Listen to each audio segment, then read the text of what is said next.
Smoke thick as prairie wool crawled through the narrow passage behind Murphy's livery stable, carrying the acrid taste of burning pine mixed with something far more sinister, the sharp bite of coal oil that had been poured with murderous intent. The late August evening of 1879 had surrendered its final light when the flames began their deliberate feast, transforming the frontier settlement of Fire Creek into a vision straight from the devil's own foundry. Wachinhin pressed through the heat shimmer with the silent grace of a hunter, his moccasined feet finding purchase on ash-dusted ground despite the pandemonium erupting around him.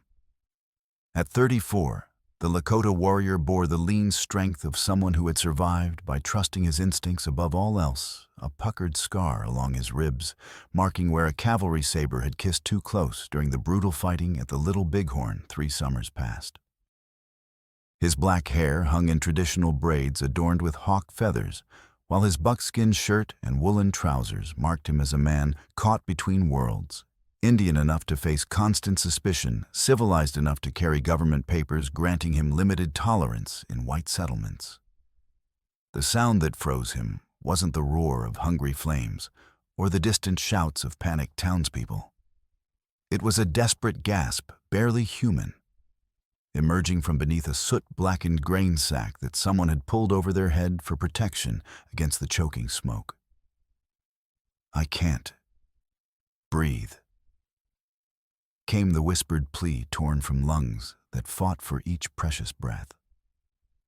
Wachinhin dropped to one knee beside the huddled figure, his weathered hands moving with the practiced care of someone who had tended wounded warriors on countless battlefields. The person beneath the makeshift hood was a woman he realized from the cut of her dress-quality fabric, but travel-stained and mended with careful stitches that spoke of someone making do far from the comforts of civilization. He lifted the rough burlap with the back of his wrist, revealing hair the color of prairie grass in autumn and a face pale as winter moonlight. Her eyes, when they found his, held the wild desperation of someone drowning in open air. Green as spring leaves, they searched his features with a frantic hope of someone looking for salvation in the face of a complete stranger. "Easy now," he murmured, his voice carrying the calm authority that had guided dying men through their final moments and terrified horses through stampedes. "Breathe slow and steady, like this." He demonstrated with his own measured rhythm, cupping the grain sack to create a pocket of cleaner air while his body shielded her from the worst of the orange sparks raining down like angry stars. Behind them, a storage shed collapsed with a sound like thunder splitting the sky, sending a fountain of burning debris across the narrow alley. The woman pressed closer to his side, but Wachinhin's presence remained steady as granite a living wall between her and the inferno consuming Fire Creek's business district. His dark eyes swept the burning structures with the tactical awareness of a man who had survived too many ambushes to believe in coincidence. The flames had taken specific targets, the boarding houses where railroad surveyors lodged the territorial land office where water rights were recorded, the document storage building where survey maps and mineral claims were filed. Too precise for accident, too organized for the random spread of wildfire. "Can you stand?" he asked, keeping his voice low but clear above the crackling symphony of destruction. She nodded, though the movement triggered another coughing fit that left her gasping for air that tasted of smoke and burning dreams. Wachinhin helped her to her feet, noting how her fingers clutched his wrist, not the soft grip of a parlor lady, but the strong hold of someone accustomed to hard work and harder choices. "My name's Cora." She managed between coughs, her voice carrying the refined accent of Missouri education, tempered by months of frontier experience. "Cora Whitfield. I was staying in Mrs. Patterson's boarding house when the flames started, but I managed to escape through the back door."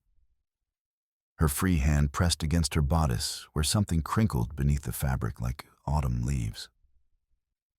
"Wachinhin," he replied, the Lakota name rolling off his tongue despite years of answering to John or Scout when dealing with white settlers.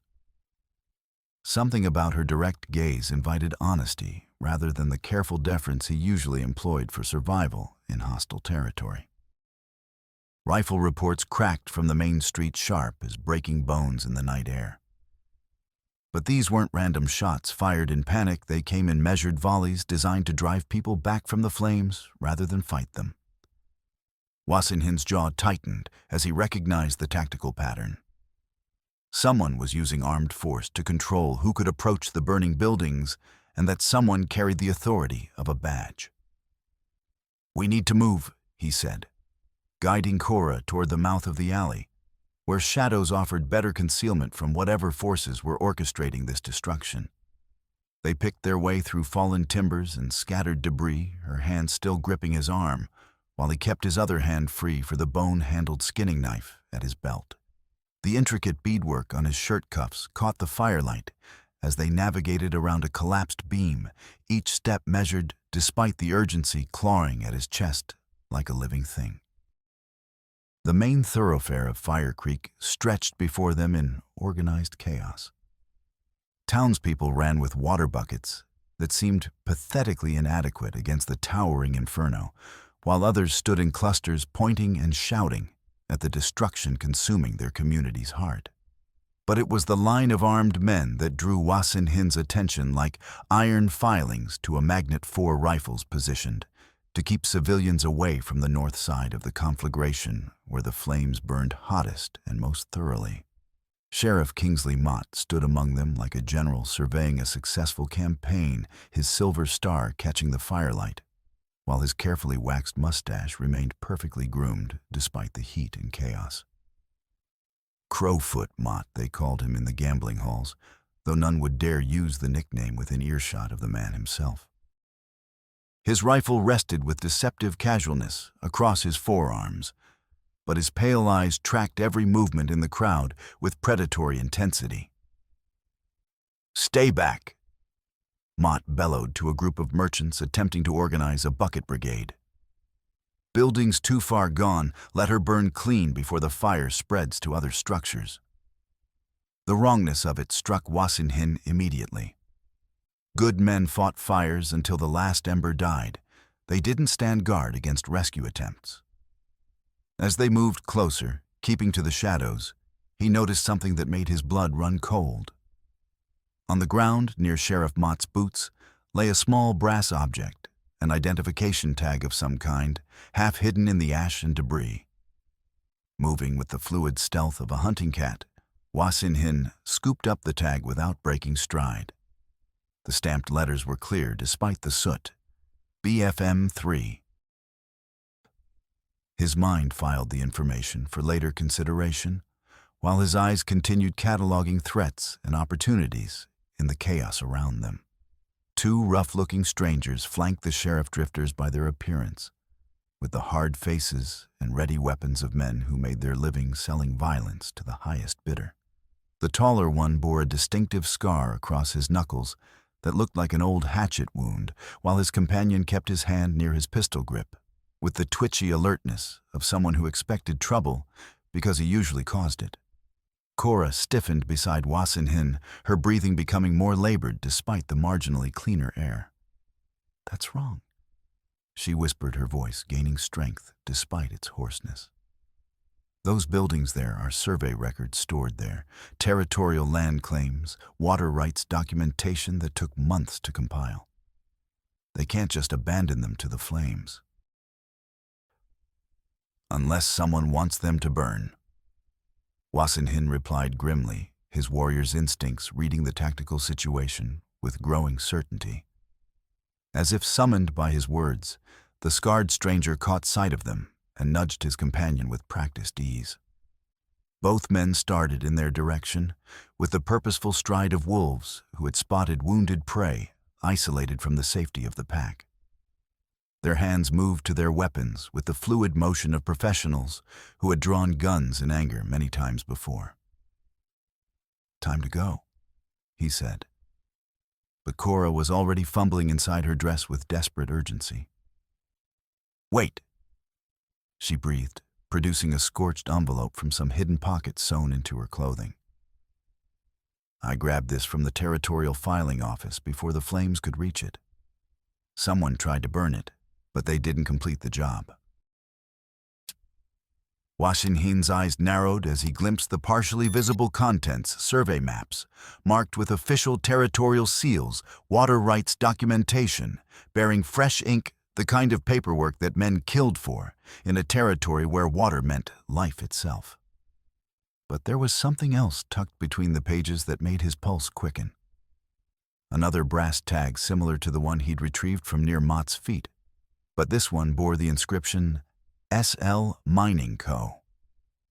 and what appeared to be St. Louis company registration marks. A piece of the puzzle that didn't fit with what they knew about local mining operations. The two strangers were closing the distance with increasing urgency, their boots ringing against the wooden boardwalk with the steady rhythm of approaching doom. Behind them, Sheriff Mott had noticed the commotion and was moving in their direction, his rifle now held with unmistakable intent.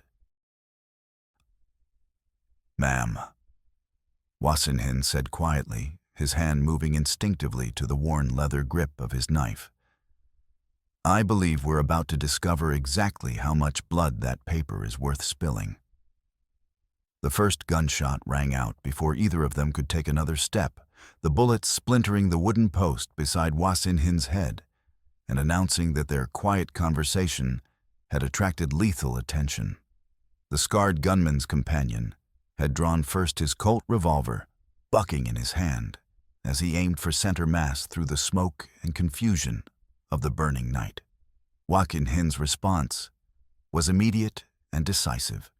Years of frontier warfare had honed his reflexes to supernatural sharpness, and he moved like liquid shadow, pulling Cora behind the solid bulk of an overturned water trough, while his free hand drew the skinning knife in one fluid motion.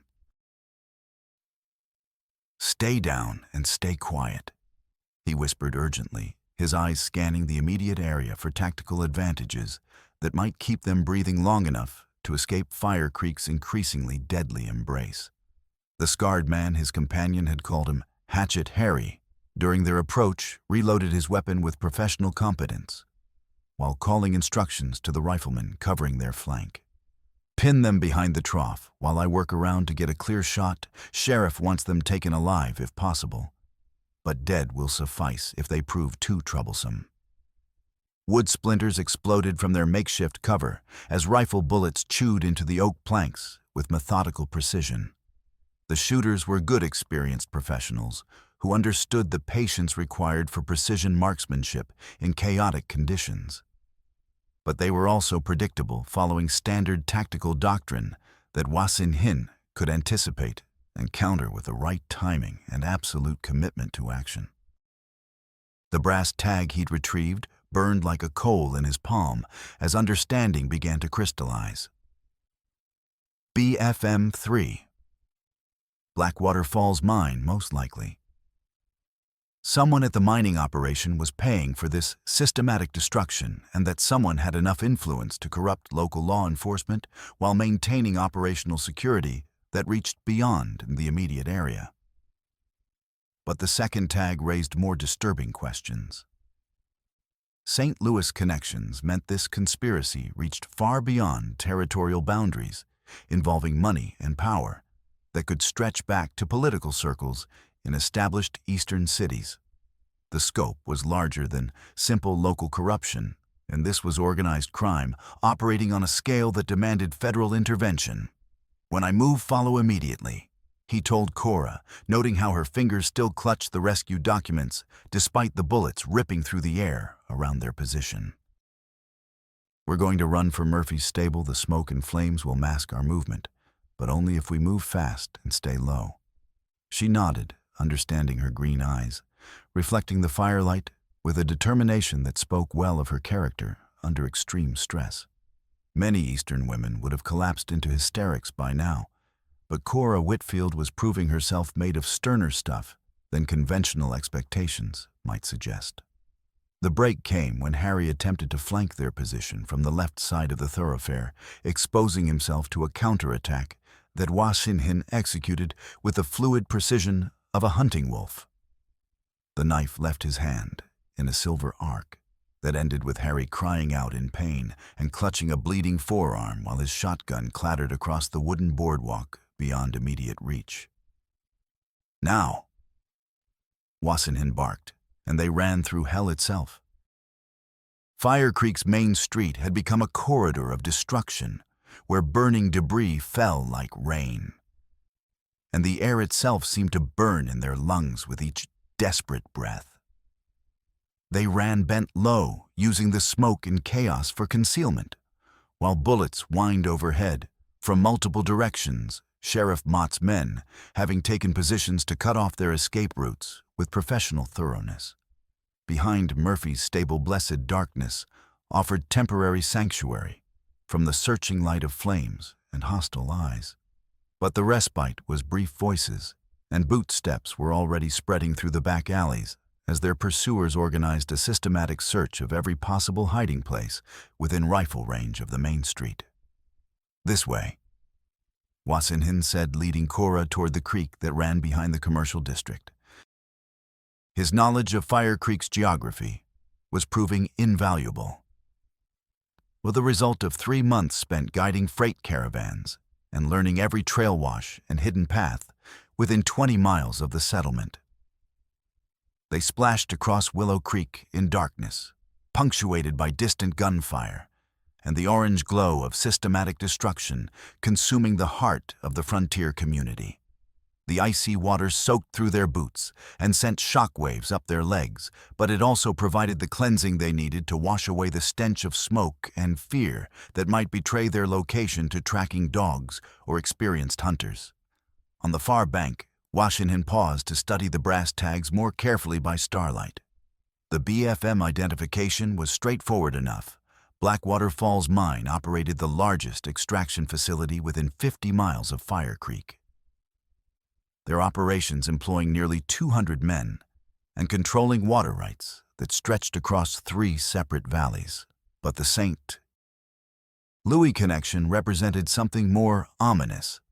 The registration marks on the second tag were partially obscured by soot and fire damage, but he could make out enough to recognize a corporate seal from one of Missouri's established mining investment firms.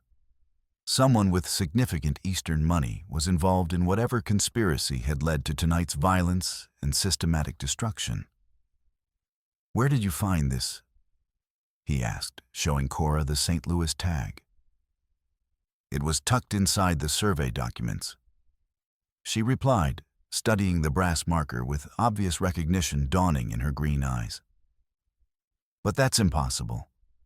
Emmett's survey work was exclusively territorial. He had no dealings with Eastern investment companies, especially not ones from St. Louis." Her voice carried puzzlement mixed with growing unease, as if the tag represented a piece of a puzzle she almost recognized, but couldn't quite place in its proper context. The family name Whitfield meant nothing to him, but her reaction suggested connections that reached beyond simple surveyor's business into more personal territory. "We need to reach Fred McKee's place at Dusty Fork." Wassenhin decided, his tactical mind working through their limited options for survival and escape. "It's 8 miles north along the creek defensible position, and Fred's an honest man who won't sell us to Sheriff Mott for bounty money." The journey required every survival skill Wassenhin had acquired during years of frontier scouting and military service. They moved by starlight and instinct, following game trails and cattle paths that avoided the main roads where mounted searchers would have every advantage of speed and firepower. The terrain was broken and treacherous in darkness, but it also provided concealment that could mean the difference between survival and capture by men who had already demonstrated their willingness to commit murder for profit. Cora proved herself a capable traveling companion, despite the circumstances that had brought them together. Her Eastern education had included practical skills that served her well in frontier conditions, and she moved through the darkness with determined efficiency that impressed him despite his ingrained skepticism about city-bred people and their ability to handle genuine hardship. During a brief rest beside a natural spring where they refilled their water supply and caught their breath, she pulled out the rescue documents to examine them more thoroughly by the faint light of stars reflected in the clear water. These survey records show something I never noticed before. She said, her voice tight with growing realization. The water rights documentation includes measurements from areas that Emmett never officially surveyed according to his territorial contracts. Someone added false data to make it appear that he had documented water usage patterns in regions beyond his assigned territory, creating evidence of surveyor fraud to discredit his legitimate findings. Washington observed with grim understanding. Classic technique for neutralizing inconvenient testimony before it can damage profitable operations. But as Cora continued studying the papers by starlight, her breathing became irregular in a way that had nothing to do with physical exertion or the thin mountain air. Her hands began to tremble as she focused on a particular document that had been folded inside the official survey materials.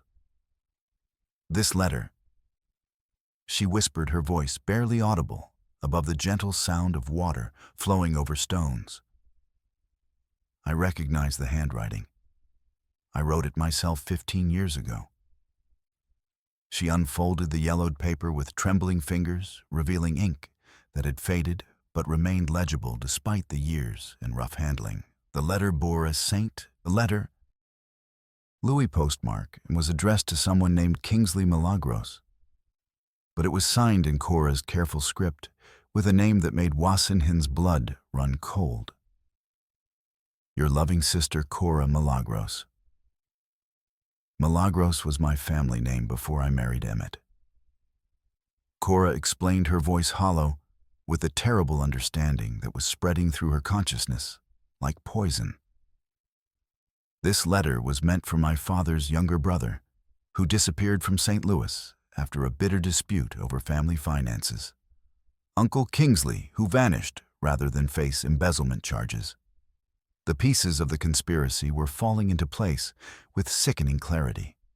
Kingsley Milagros had not fled to California, as the family had assumed. He had come to the state of Colorado, where he had spent 15 years building a new identity while planning revenge against family members who had exposed his criminal activities and forced him into exile from civilized society. He followed us west. Cora continued, her voice gaining strength as shock transformed into purposeful anger. Somehow, he learned about Father's mining investments in the territory, knew that Emmett and I would eventually come to survey water rights for the new railroad development projects. He's been waiting for us, planning this confrontation for years. The brass tags now made perfect sense as evidence of a conspiracy that reached from local mining operations back to Eastern financial circles, where old family money and older grievances had festered into murderous intent. Kingsley had used his knowledge of territorial mining law and his connections to St. Louis investment capital to position himself at the center of a web of corruption that could generate enormous profits, while satisfying his thirst for revenge against relatives who had dared to expose his criminal behavior. But why go to such elaborate lengths? Washington asked, though he suspected he already knew the answer. If he simply wanted you dead, accidents would have been easier to arrange and less likely to attract federal attention to his operations. Because he needs something first, Cora replied with growing certainty. Emmett's complete survey records contain information that could make the water theft far more profitable if properly exploited. Uncle Kingsley requires those technical details before he can safely eliminate all witnesses and evidence of his crimes. The sound of approaching hoofbeats cut through their conversation like a blade announcing that Sheriff Mott's search parties had expanded their operations beyond Fire Creek's immediate vicinity. Pursuit was closing in with the relentless efficiency of experienced manhunters who understood their quarry's limited options for escape across terrain that offered concealment but little genuine sanctuary. They resumed their desperate flight toward Fred McKee's homestead, moving with increased urgency as the sound of mounted searchers grew closer through the darkness. The 8 miles to Dusty Fork stretched like an eternity under the climbing stars, each step carrying them further from immediate danger, while bringing them closer to a confrontation that could no longer be avoided or postponed. Dawn was painting the eastern peaks in shades of gold and rose when they finally reached the modest cluster of buildings that comprised Fred's operation. The homestead looked deceptively peaceful in the morning light, but Fred himself emerged from his barn with a rifle in his hands and the grim expression of a man who had been expecting trouble since before sunrise. "Figured you folks would be heading my way sooner or later," he said without preamble, his weathered face reflecting years of frontier experience that had taught him to read dangerous situations with professional accuracy. "Seen the smoke from Fire Creek around midnight, heard gunfire carrying on the wind. What exactly did you two stumble into down there?" Fred's practical intelligence and uncompromising integrity made him the perfect ally for people who needed sanctuary and assistance without official entanglements or questions that might prove embarrassing to answer under oath in state district courts. He listened to their condensed account of the night's events, with the focused attention of someone evaluating tactical options and probable consequences with experienced judgment. Root cellar beneath the kitchen offers the best concealment, he decided after considering their situation with characteristic efficiency. Built it during the Indian troubles with a hidden entrance that saved my skin more than once, when circumstances required rapid disappearance from unwelcome visitors. The underground refugee smelled of stored vegetables and damp earth, but it represented genuine safety for the first time since the fires had started burning in Fire Creek.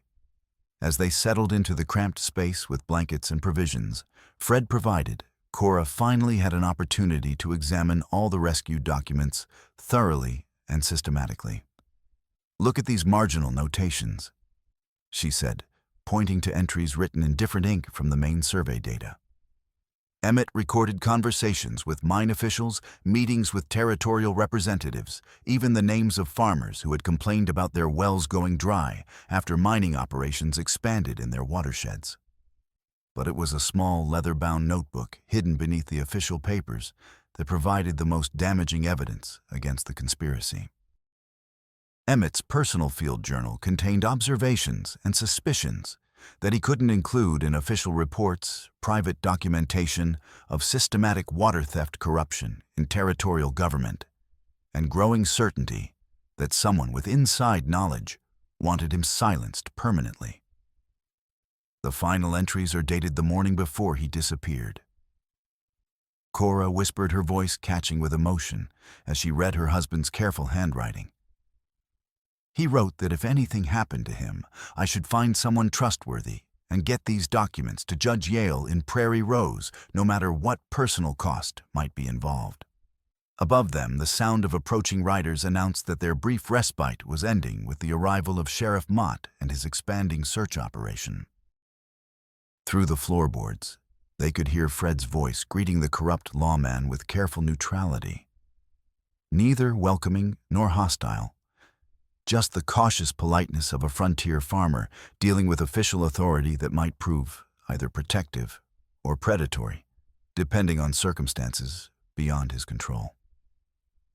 "Morning, Sheriff?" Fred's voice carried clearly through the wooden floor. "Mighty early for social calls. Coffee's still brewing if you're of a mind for some." "Cut the pleasantries, Fred." Mott's voice was sharp with frustration and barely contained anger.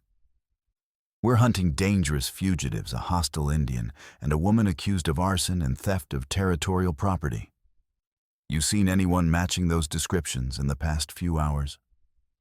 The conversation continued above them while Wasinhin counted voices and estimated tactical odds with growing concern. At least 6 men with Mott, possibly more waiting outside with the horses. Too many for direct confrontation, especially with Fred's life hanging in the balance of their discovery. "There's a tunnel that leads to the creek," Fred had explained earlier, pointing toward a low opening at the back of their hiding space. built it during the worst of the troubles in case of emergencies that required quick departure without being seen by unwelcome visitors. They waited until the sounds of searching indicated that Mott's attention was focused on other buildings before beginning their uncomfortable crawl through earth that smelled of clay and growing roots. The tunnel emerged among the massive roots of a cottonwood that had probably been growing when the first mountain men explored this territory, its exit cleverly hidden by natural growth and careful engineering. But their relief proved short-lived. The sound of a single horse approaching at full gallop announced the arrival of someone riding hard with urgent news that couldn't wait for safer daylight hours. Harriet Bloom emerged from the cottonwoods astride a lathered mare, her usual schoolteacher's composure replaced by urgency and genuine fear for their safety. She swung down from the saddle with practiced ease, her riding dress practical rather than fashionable, her dark hair escaping from pins that had been arranged hastily in pre-dawn darkness. "Thank the Almighty, you're both still breathing." She gasped, her voice carrying relief mixed with continued worry about what lay ahead. "I bring intelligence from Dr. Edmund, and I'm afraid none of it constitutes encouraging news." Dr. Edmund Clark had spent the night treating burn victims and examining the remains of Fire Creek's destroyed buildings with the systematic thoroughness of a man trained in scientific observation. But more importantly, he had been listening to the talk of injured men who had consumed enough whiskey to loosen tongues that normally remained careful about company business. The fire was deliberately set using kerosene applied in specific patterns. Harriet reported with a schoolteacher's precision for important facts. But Edmund discovered something else while treating an injured miner from Blackwater Falls.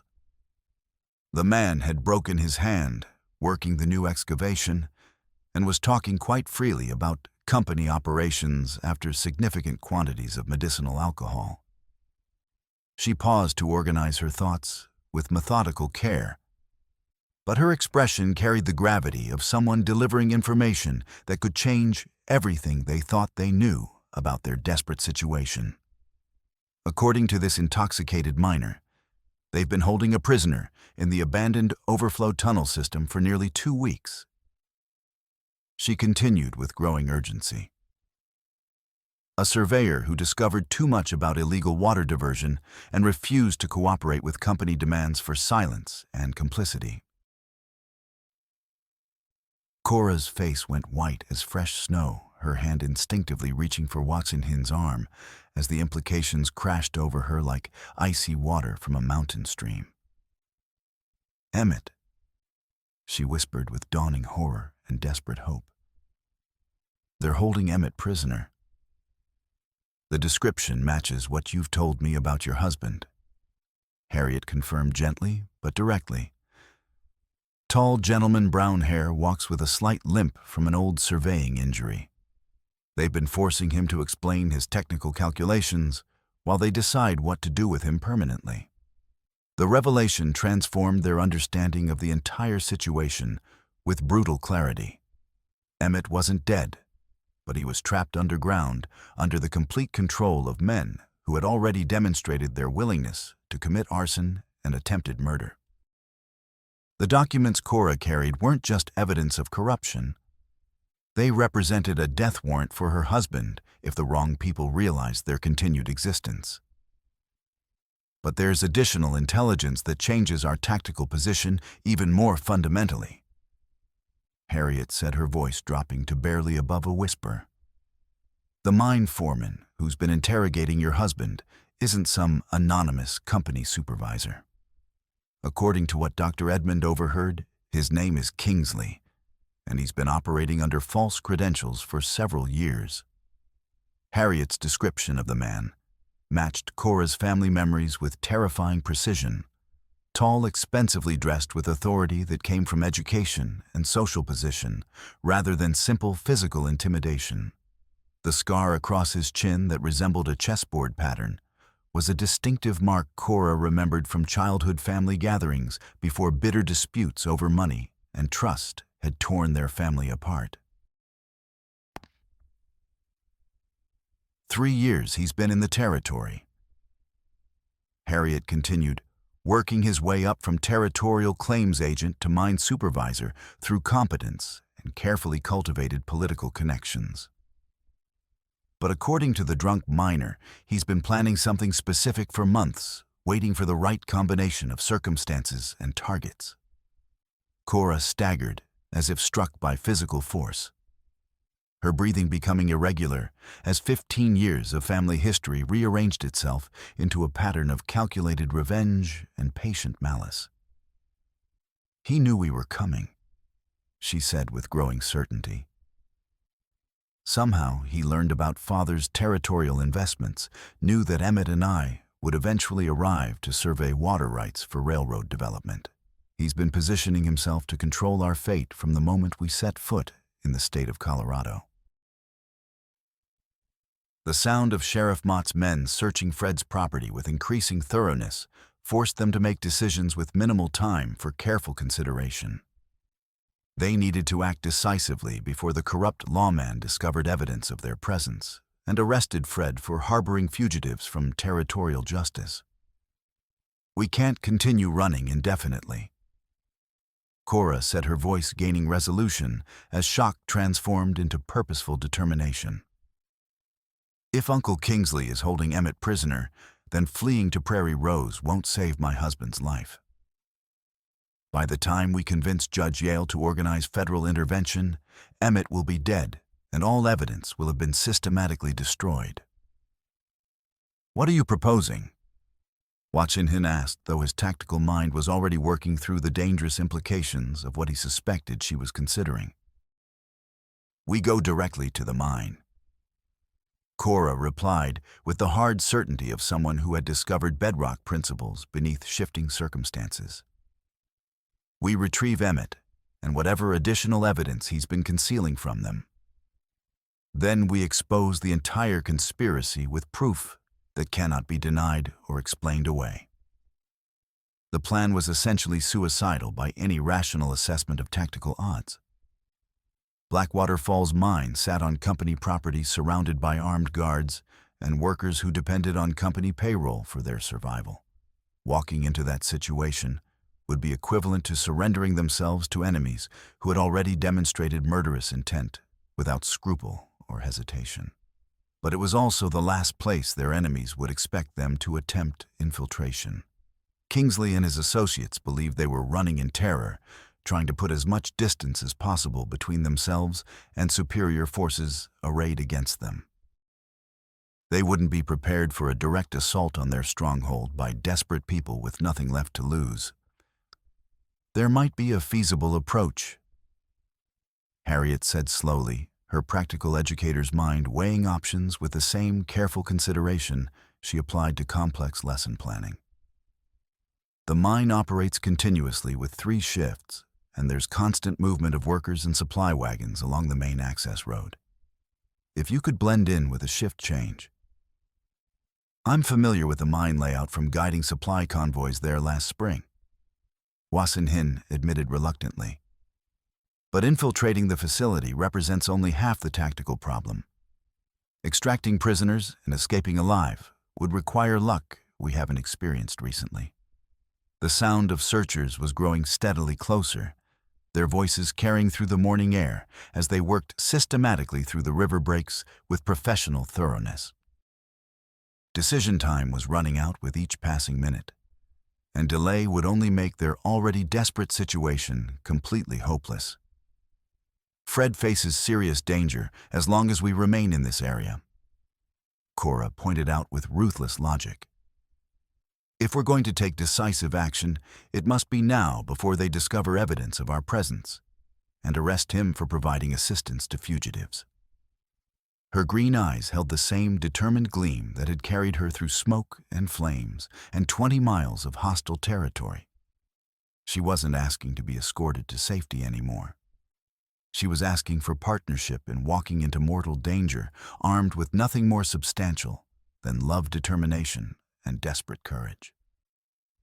"Your uncle will try to kill you the moment he realizes your identity," Watchin-Hin warned with brutal honesty. He intends to kill me regardless of what I do," she replied with equal frankness. At least this approach offers some possibility of saving Emmett and exposing the truth before we die. That outcome would be preferable to running scared until they eventually corner us somewhere with no witnesses and no hope of justice. The logic was flawed in multiple respects. The tactical odds were impossible, and the plan barely deserved to be called a plan at all. But it was also the only remaining choice that offered any prospect of justice for the crimes they had uncovered, and the innocent people who had suffered for speaking truth to entrenched corruption. "Very well," Watson Hin said, checking his weapons with resigned acceptance of a man who had made peace with long odds many times before. "We approach this intelligently, we work together as a team, and we don't sacrifice our lives for gestures that accomplish nothing beyond satisfying personal emotions." Harriet would ride hard to Prairie Rose with copies of the most damaging evidence, carrying word to Judge Yale about the conspiracy and the urgent need for federal intervention. Fred would slip away to warn neighboring farmers about the systematic water theft, ensuring that the truth would survive, even if its original discoverers did not. That left Wasinhin and Cora to attempt the impossible, infiltrating a heavily defended mining operation to rescue a prisoner held by enemies who possessed every advantage except the element of surprise and the desperate courage of people who had exhausted all alternatives to direct action. The approach to Blackwater Falls mine demanded every survival skill Wasinhin had acquired during years of frontier warfare and wilderness scouting. They traveled openly among the scattered groups of worker suppliers and drifters who moved constantly between the mine and various frontier settlements, hiding in plain sight among people whose attention was focused on wages and working conditions, rather than two fugitives wanted by corrupt state authorities. Cora had braided her distinctive blonde hair tightly and concealed it beneath a battered work hat salvaged from Fred's barn, while judicious application of prairie dust had darkened her complexion enough to obscure her more recognizable features. Wasinhin relied on his government-issued traveling papers and established reputation as a reliable scout to deflect casual attention from guards and supervisors they encountered along the increasingly busy road. The mine itself sprawled across a valley where Willow Creek tumbled over the falls that gave the operation its name, the thundering cascade providing both site identification and water power that drove much of the heavy machinery. Shaft houses and equipment buildings clustered around the main excavations like an industrial disease, eating into landscape that had remained pristine for countless centuries before human greed discovered profitable ore deposits beneath the surface. Black smoke from the smelting operations stained the afternoon sky with unnatural colors, creating artificial twilight that made the sun appear dim and reddish through industrial haze. The constant smell of sulfur and coal smoke mixed with natural scents of pine and granite to create an atmosphere that embodied the eternal conflict between wilderness and civilization that defined the entire frontier experience. From a concealed position in the rocks above the valley, they studied the mine's daily routine with tactical eyes that cataloged every pattern of movement and security that might provide opportunities for infiltration or escape. The afternoon shift was fully engaged in their labor voices and tool sounds, carrying clearly in the thin mountain air, while supervisors moved between work areas with the purposeful efficiency of men who understood that time equaled money in precisely measurable quantities. There, Wasinhin pointed toward a cluster of older buildings set apart from the main mining complex. Those structures date from the original prospecting days, when this was individual claims rather than corporate operation. That's where they would confine someone they didn't want regular workers to see or hear. The overflow tunnel complex represented the mine's early history, when individual miners had followed promising veins into the hillside with more optimism than engineering expertise. Most of those early excavations had been abandoned when larger equipment made deeper extraction economically feasible. But they remained useful for storage and less legitimate purposes that required privacy from curious observers. 2 guards posted at the tunnel entrance. Cora observed her voice tight with emotional strain from seeing what she believed was her husband's prison. They rotate every 4 hours according to the pattern we've observed, but there's always someone stationed to prevent unauthorized access. Supply wagons arrive and depart continuously throughout the afternoon. Wakinhin added studying traffic flow with tactical awareness, honed by years of dangerous encounters. If we time our approach correctly, we can use the confusion of shift change to mask our infiltration when everyone's attention is focused on work schedules rather than security concerns. But even as they refined their infiltration strategy, the overall situation was deteriorating around them with relentless momentum. A dust cloud on the horizon marked the approach of multiple riders from Fire Creek's direction. Sheriff Mott's expanded posse, reinforced with additional men, and determined to end the chase that had embarrassed local law enforcement, while threatening to expose corruption reaching far beyond simple water theft. "We're running out of time," Cora said, watching the approaching riders with growing desperation clearly visible in her expression. "If Mott reaches the mine before we can retrieve Emmett, they'll coordinate their efforts and eliminate any inconvenient witnesses who might threaten their profitable arrangements."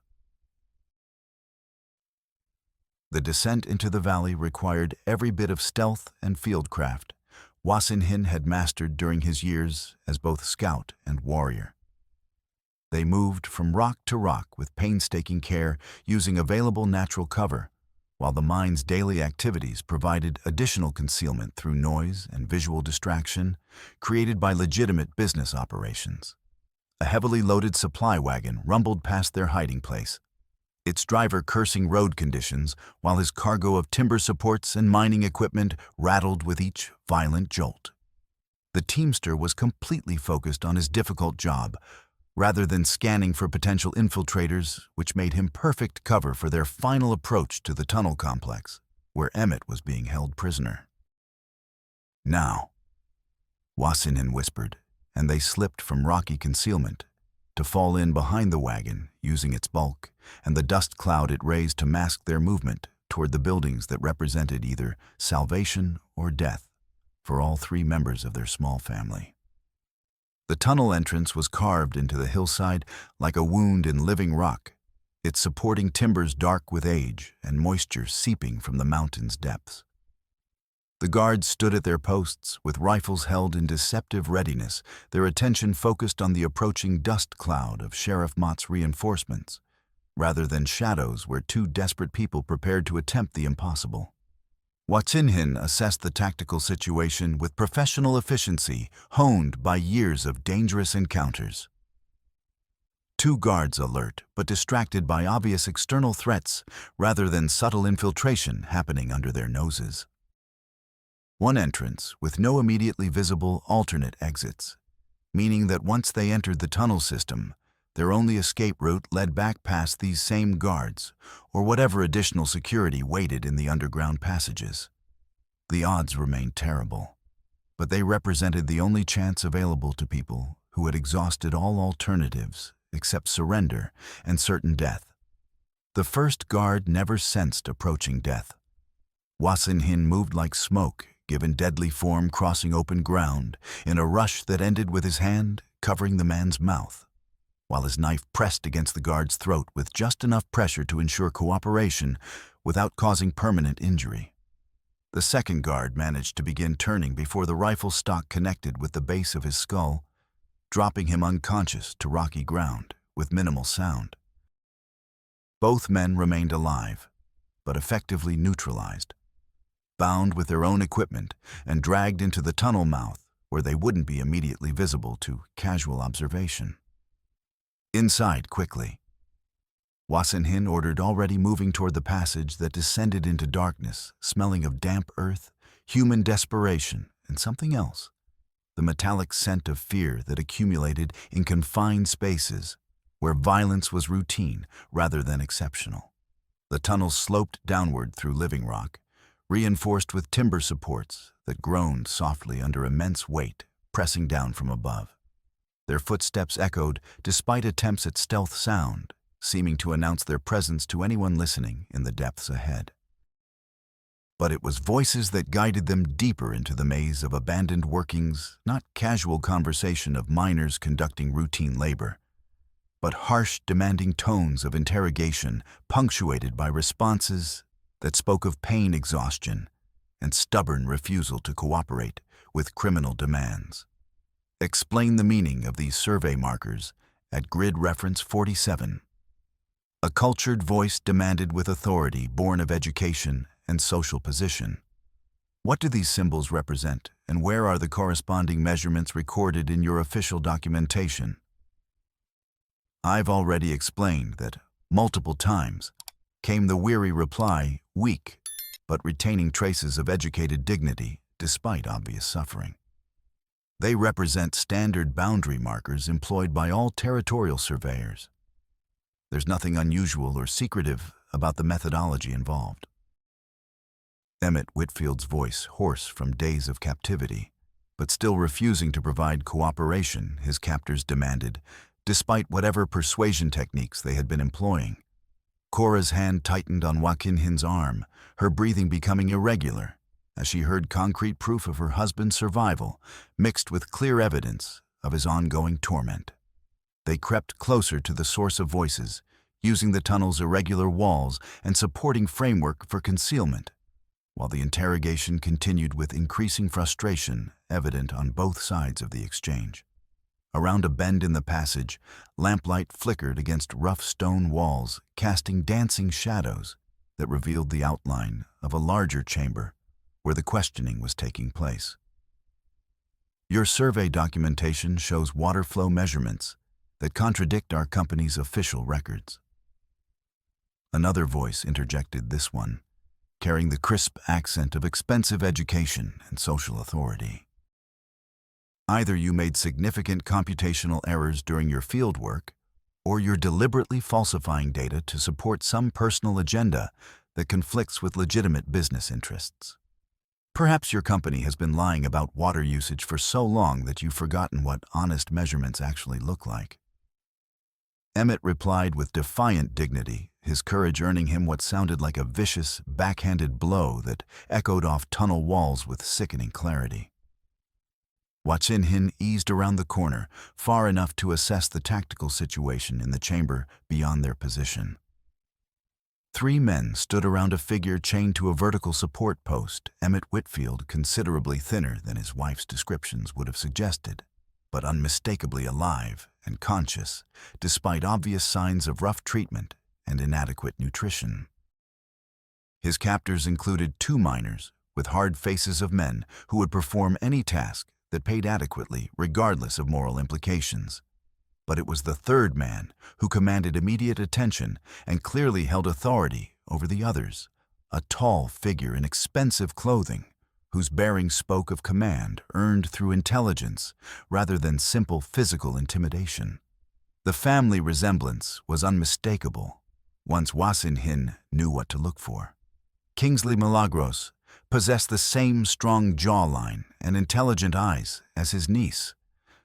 But where Cora's features reflected strength earned through suffering in service of others, his face showed only cold calculation of someone who had made peace with necessary cruelties in pursuit of personal objectives. This interrogation is consuming too much time, Kingsley said to his subordinates, impatience and growing concern evident in his tone.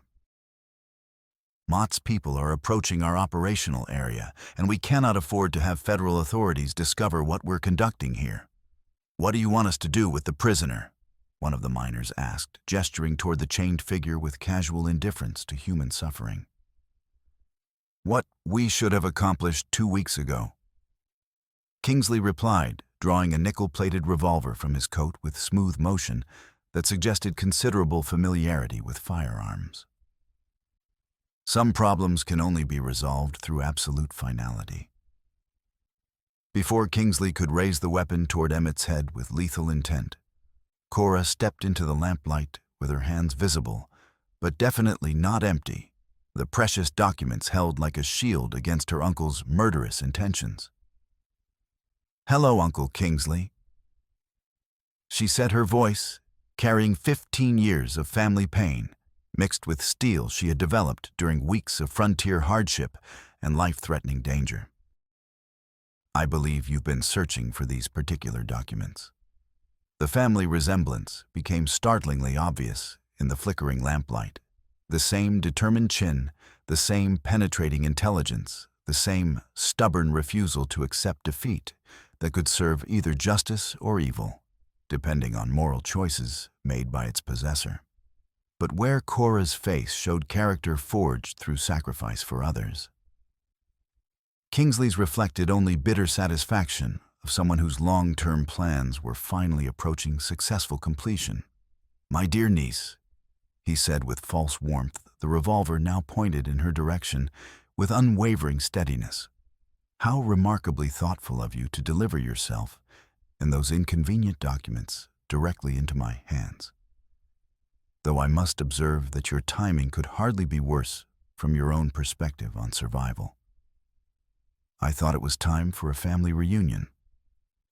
Cora replied, her voice carrying strength that surprised even her. "After all, we have so much to discuss about old times and family obligations that were never properly resolved." Emmett's eyes met his wife's across the underground chamber with wonder and terror in equal measure, as if he couldn't quite accept that she had tracked him to this hellish place buried beneath tons of mountain stone. His voice carried desperate love when he spoke her name, but also profound fear for her safety in circumstances that had already claimed too many innocent lives.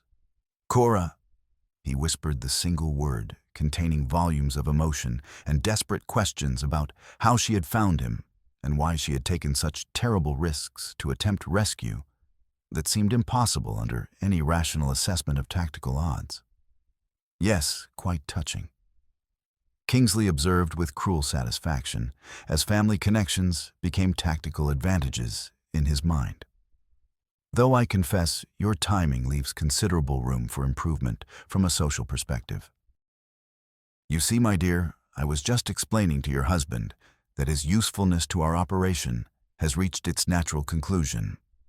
The underground chamber had become a trap, with family betrayal at its heart, 15 years of patient malice, finally achieving the perfect conditions for revenge against relatives who had dared to expose criminal behavior and force exile from comfortable Eastern society into the harsh realities of frontier survival and gradual advancement through competence, rather than inherited privilege. You never intended to let us leave here alive," Cora said with growing certainty, reading her uncle's face with new understanding of connections and motivations that had been hidden beneath layers of family mythology and wishful thinking. "Even if we hadn't discovered evidence of systematic water theft, even if Emmett hadn't documented your illegal diversions so thoroughly, you were always planning to murder us both." "Of course," Kingsley replied with casual brutality that transformed family bonds into something monstrous and unnatural.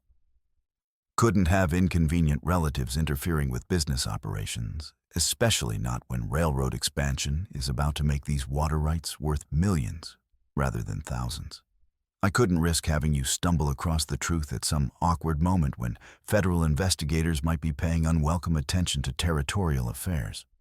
In the close confines of the underground chamber, the confrontation that would determine all their fates was building toward inevitable violence, with the inexorable momentum of an avalanche that had finally broken free from whatever restraints had previously held it in check. But Joaquin Hin remained hidden in the shadows beyond the lamplight, his Spencer rifle trained on targets he could engage without risking Emmett's life, waiting for the tactical opportunity that would shift the balance of power in favor of justice, rather than family corruption that had festered for 15 years in darkness and bitter resentment. The moment came when Kingsley's attention focused entirely on his niece, and the document she carried, his weapon wavering slightly as he savored the satisfaction of revealing how completely he had outmaneuvered family members who had once possessed every advantage of social position and inherited wealth. But why keep Emmett alive for 2 weeks? Cora asked, playing for time while her eyes searched the shadows where she hoped Wasinhin was preparing to act decisively. Because his survey work proved far more detailed and comprehensive than we initially realized. Kingsley admitted with grudging professional respect. His documentation contains information about underground water sources and natural aquifer systems that could prove even more valuable than surface rights we've been stealing. We needed him alive long enough to decode technical details and reveal locations of additional resources. And now, she pressed, though she already knew the answer from her uncle's expression of cold satisfaction. Now, I possess everything necessary to control water distribution from here to the state capital in Denver, Kingsley said, producing a folded document from his coat pocket with obvious satisfaction. Your husband finally decided to cooperate when I explained how slowly and painfully a man could die in these abandoned tunnels. But Emmett was shaking his head. With what remained of his strength, his voice cracked but determined despite weeks of captivity and psychological pressure. Those aren't the actual locations, he said clearly, his eyes meeting Cora's with love and desperate hope. I provided false coordinates that will lead your people to dry holes and worthless ground. The authentic survey data remains hidden where you'll never find it. Kingsley's face darkened with rage and frustration at being outmaneuvered by a man he had considered safely under his control. Where? He demanded, pressing the revolver harder against Emmett's temple. With the one person you never considered searching thoroughly, Emmett replied, his gaze never wavering from his wife's face. Because you thought she was merely a surveyor's wife, without any real importance to your elaborate plans. Understanding crashed over Cora like revelation and terror combined. The complete survey data detailed maps and calculations proving the full extent of water theft, while revealing locations of additional sources wasn't hidden in some remote cache. It was sewn into the lining of her dress, placed there by Emmett before his capture, as insurance against exactly this situation. Wasinhin's Spencer rifle spoke first, the shot echoing through the confined underground space like divine judgment itself.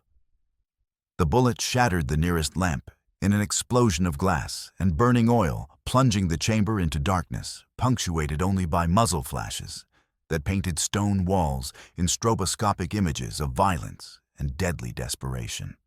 In the same instant, Cora threw herself sideways, while simultaneously ripping the hidden documents from her dress lining, revealing evidence that could destroy her uncle's carefully constructed criminal empire, while simultaneously knocking over the remaining lamp and plunging their deadly confrontation into absolute darkness, where sound and instinct became the only reliable guides to survival. Get down! Wasinhin shouted through the chaos, his voice cutting through gunfire and cursing as men scrambled for cover in sudden disorienting blackness that had transformed the chamber into a battlefield where death could strike from any direction without warning.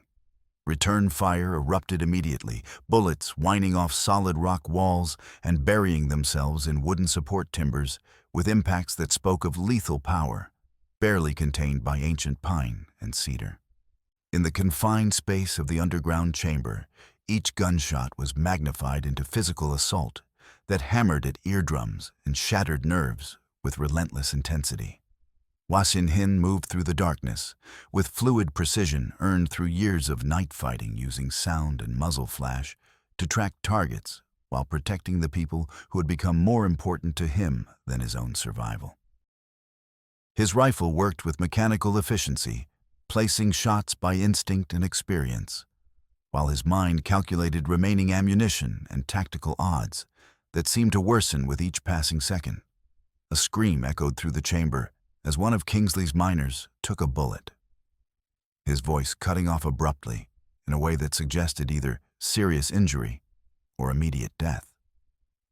But Kingsley himself remained dangerous, using his intimate knowledge of the tunnel system and his hold over Emmett to maintain tactical advantage despite the chaos erupting around them. Enough! Kingsley's voice cut through the gunfire with authority born of desperation and murderous intent. I still control the prisoner, and I still possess leverage over anyone who wants him to survive this encounter. Lay down your weapons immediately, or I'll execute him right now while you listen helplessly in the darkness. The metal click of a revolver being cocked carried clearly through the underground chamber, followed by Emmett's sharp intake of breath as steel pressed against his skull with unmistakable intent. The tactical balance had shifted again, transforming their brief advantage into a hostage situation, where any wrong move could result in immediate death for the man they had risked everything to rescue. But Cora wasn't looking at the darkness with despair. She was thinking like the surveyor's wife she had been and the frontier woman she had become her mind, working through possibilities that her uncle's arrogance had overlooked in his certainty of ultimate victory. "Uncle," she said quietly, her voice carrying the finality of someone who had made peace with necessary choices and their inevitable consequences. "You're forgetting something crucial about territorial mining operations and the engineering required to make them profitable." "Hunter, what might that be?" Kingsley demanded his attention focused on her words rather than her positioning in the darkness that concealed tactical movements from all parties involved in the deadly confrontation.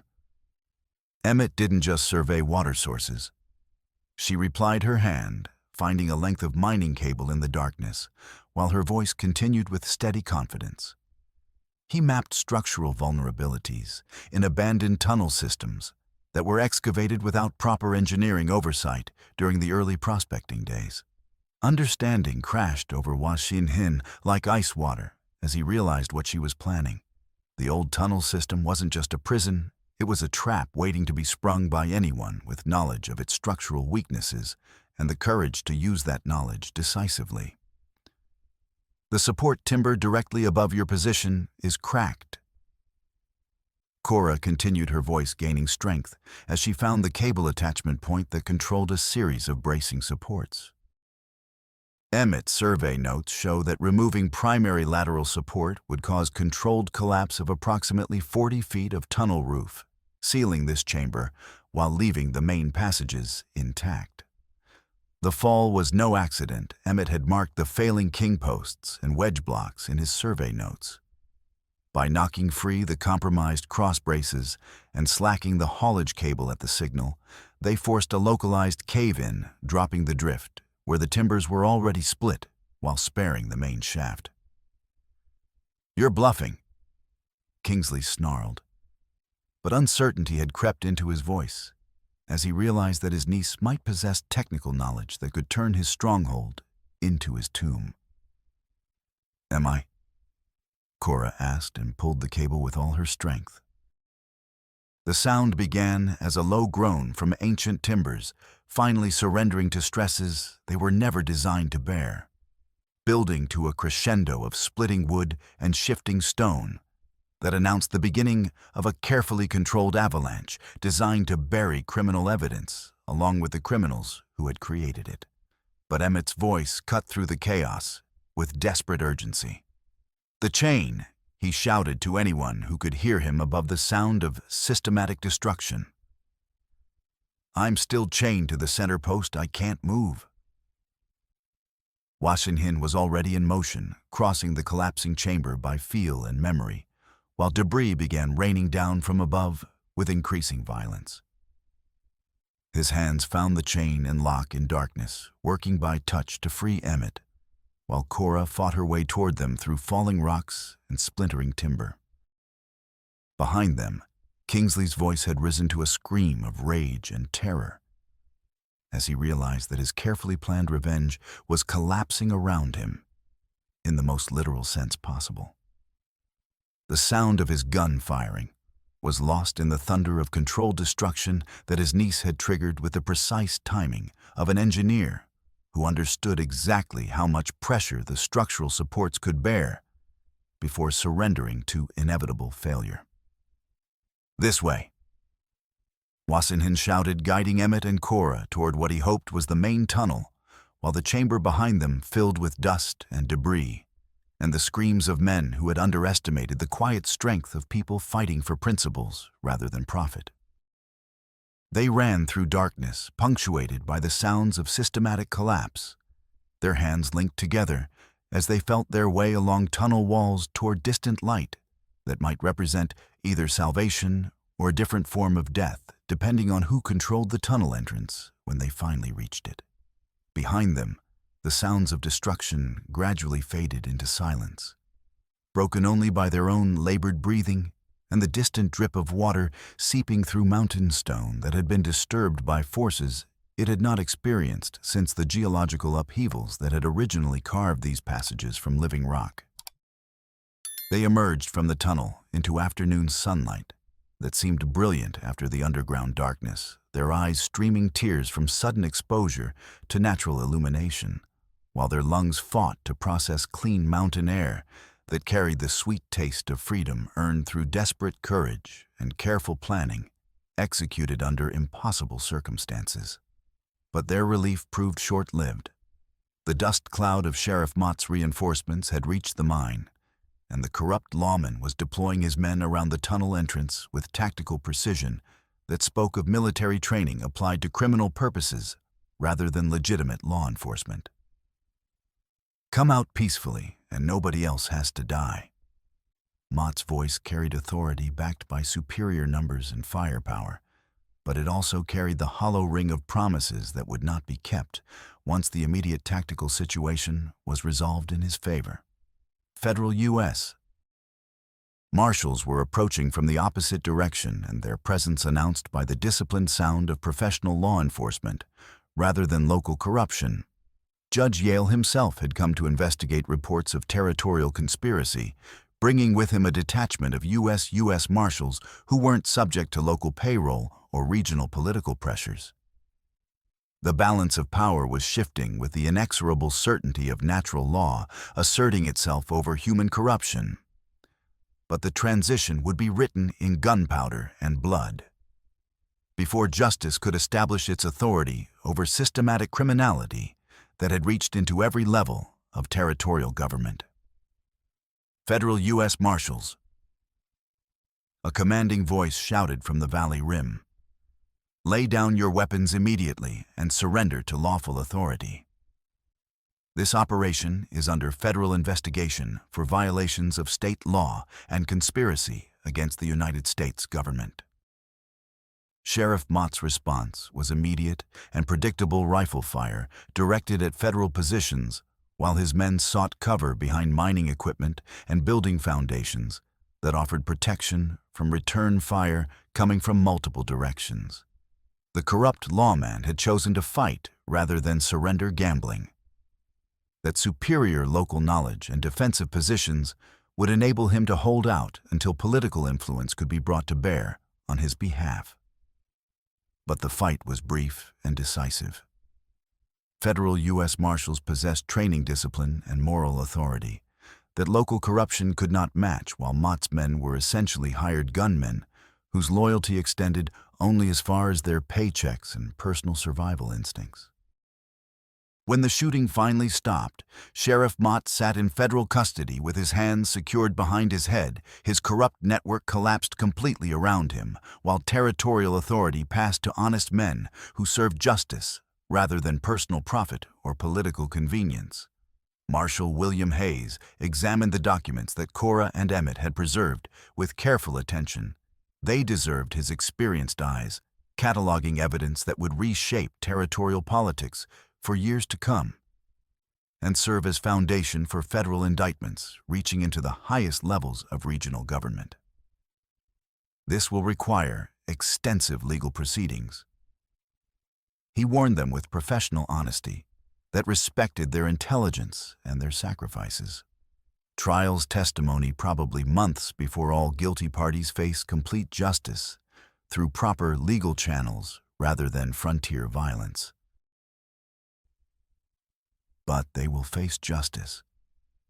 Cora asked, needing confirmation that their sacrifices had accomplished something lasting and meaningful, rather than simply postponing inevitable corruption under different names and management.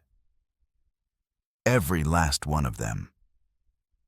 Hayes promised with conviction, born of long experience fighting organized crime in all its forms.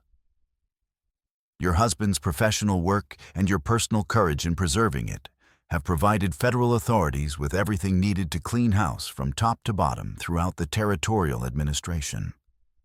Dr. Edmund Clark worked on Emmett's injuries with professional competence that transcended political considerations, focusing entirely on human suffering rather than the causes that had produced it. The bullet graze across his shoulder would heal cleanly without permanent damage, while weeks of inadequate nutrition and psychological stress would require time and proper care to fully overcome.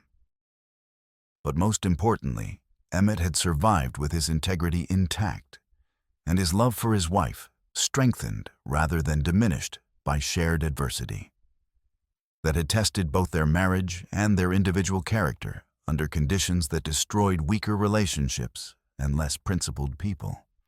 In the depths of the collapsed tunnel, searchers found the body of Kingsley Milagros, buried under tons of stone and timber that had fallen exactly as his niece had calculated when she triggered the controlled collapse with engineering precision, learned through years of partnership with a territorial surveyor who understood how to read the structural weaknesses that time and inadequate construction had built into abandoned mining operations.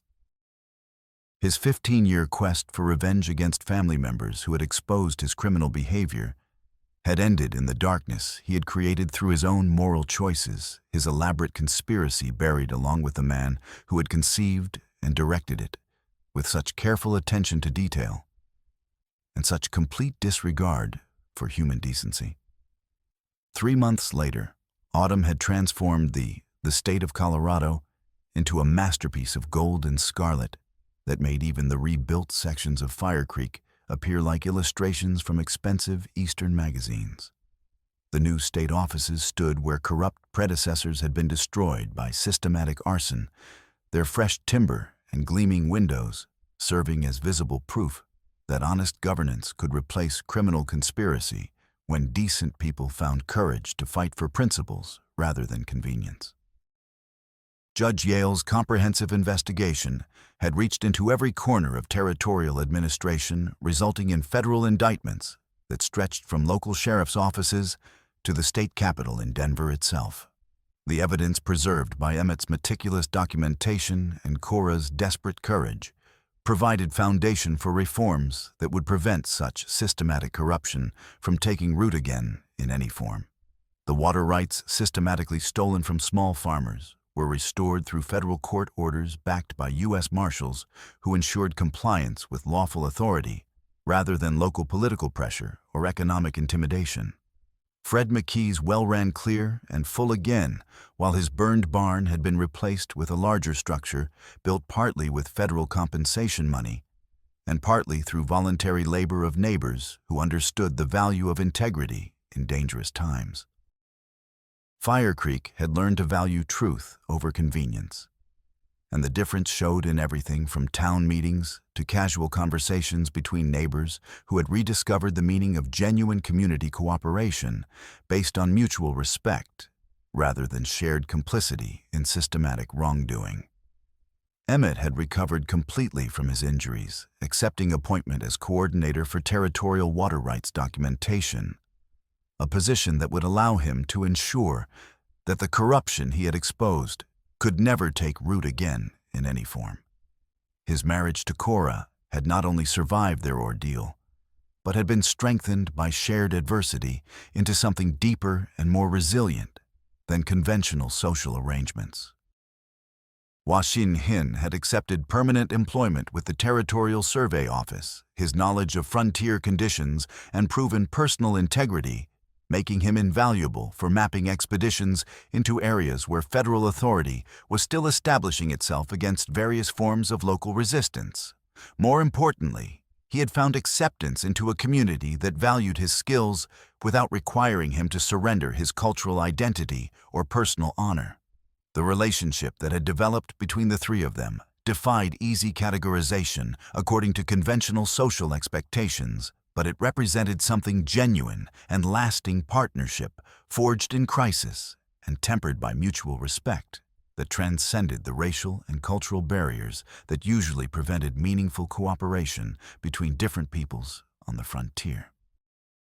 On a crisp October morning, when aspen leaves were turning gold against the dark green of pine-covered mountains, they stood together on the rise overlooking Fire Creek, watching as a train whistle announced the arrival of regular passenger service to their growing community.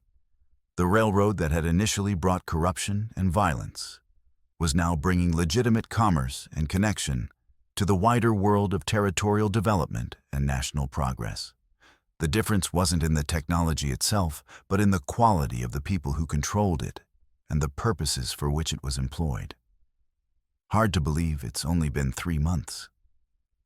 Cora observed her voice carrying wonder at how completely their world had been transformed since the night fires burned through the heart of their small frontier community.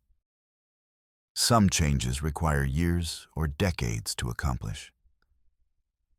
Emmett replied thoughtfully, his arm around his wife's shoulders, in a gesture that spoke of partnership rather than possession. But others can happen in the space between one heartbeat and the next, when circumstances force people to choose between their true principles and comfortable compromises with convenient evil. Washinhin said nothing immediately, but his dark eyes tracked the approaching train with steady watchfulness that had evolved from hypervigilance of a hunted man to careful attention of someone who had found something worth protecting and people worth fighting alongside when protection required more than individual effort. What happens now? Cora asked the question, carrying echoes of all the uncertainties they had faced and overcome together through determination and mutual support that had proven stronger than any challenge their enemies could devise. Now we continue the work. Washinhin replied, his hand finding hers with the same steady certainty that had guided them through fire and fear and the worst that human greed could devise against innocent people. One day at a time, one honest choice at a time, one act of integrity at a time.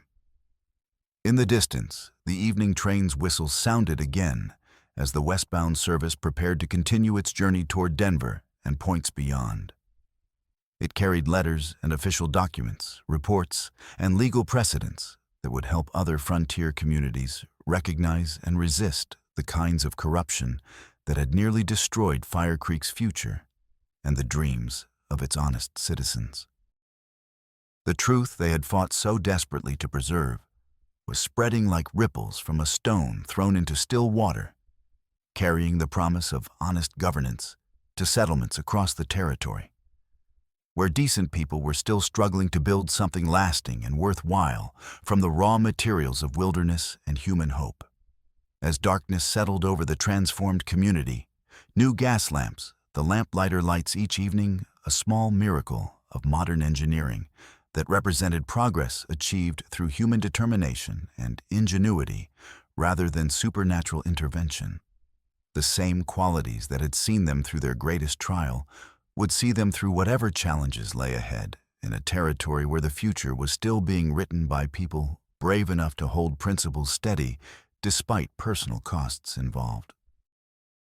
The story of Fire Creek would be remembered not for the flames that had consumed its buildings, but for the courage that had risen from those ashes to build something better and more honest than what had come before. In the growing darkness of a frontier evening, 3 people who had found each other through crisis stood together, watching the lights of their community flicker to life like stars emerging to guide travelers toward home. Their victory had been complete, their justice thoroughly served, and their future as bright as the lights of honest civilization, pushing back against the darkness that had once threatened to consume everything they held dear.